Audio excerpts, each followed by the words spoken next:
started with a joke. Dude, imagine if we ever dated. Josh had laughed one night, sprawled on my couch with a slice of cold pizza in his hand. You'd be the clingy one, and I'd dump you within a week. At the time, I laughed too, shoving a pillow at him, pretending the thought didn't sting.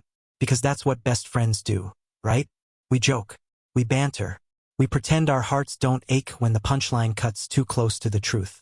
But things change when jokes stop being funny. Josh and I had been inseparable since freshman year. He was chaos wrapped in a smile, the guy who'd convince me to skip lectures just to drive 2 hours for the best burgers in town. He was loud, reckless, the kind of person who could turn boredom into adventure. And I was the guy who followed him everywhere, silently hoping that maybe, just maybe, he noticed the way my world tilted whenever he looked my way. For years, I lived in the comfort of being just his best friend. It was enough, or at least I told myself it was, until someone else started looking at me the way I had always dreamed Josh would. His name was Ryan. He was in my literature class, quiet but witty in that sharp, understated way that made every word feel deliberate. Ryan noticed the little things, how I tapped my pen when I was nervous, how I preferred black coffee over lattes, how I never wore my hoodie zipped up. And when he smiled at me, it wasn't teasing or mocking. It was soft, real.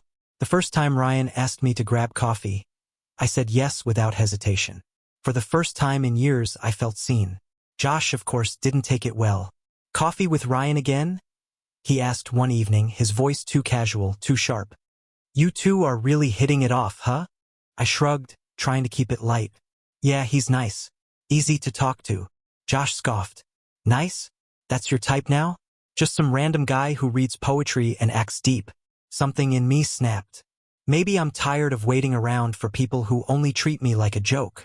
His face faltered, but before he could respond, I grabbed my keys and left. My heart pounded the whole drive to the cafe. Ryan was waiting, and when I saw him, calm and steady in the chaos of my storm, I wanted to believe he could be the start of something different, something safe. But Josh wasn't the kind of person who let go easily. The night it all came crashing down. I was sitting outside the cafe with Ryan, our laughter spilling into the cool evening air.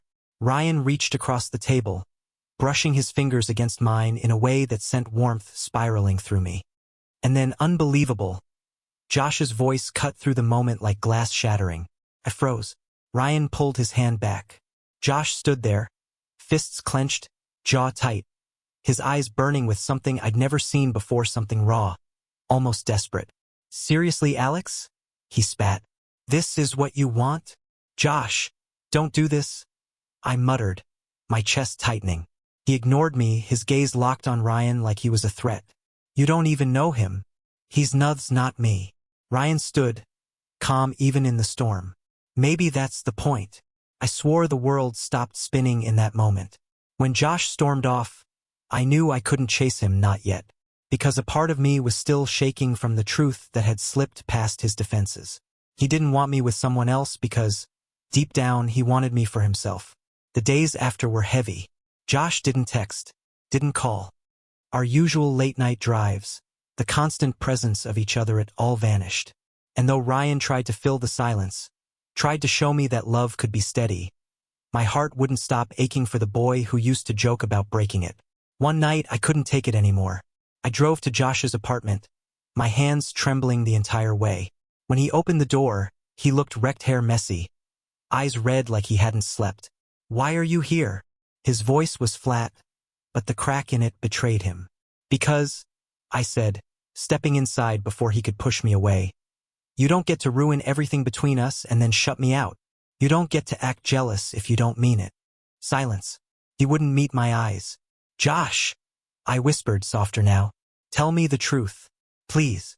And then finale, his walls crumbled. I can't stand it, he muttered, his voice shaking. Seeing you with him, seeing you smile at someone else the way you used to smile at Mike kills me. And I hate myself for waiting this long to admit it. But Alex, I love you. I always have. The jokes, the teasing, it was all just me being too scared to lose you. For a moment, all I could do was stare at him, my chest so tight it hurt. Then I laughed, Ida broken, relieved laugh as tears stung my eyes.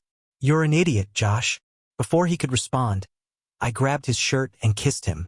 Hard, desperate.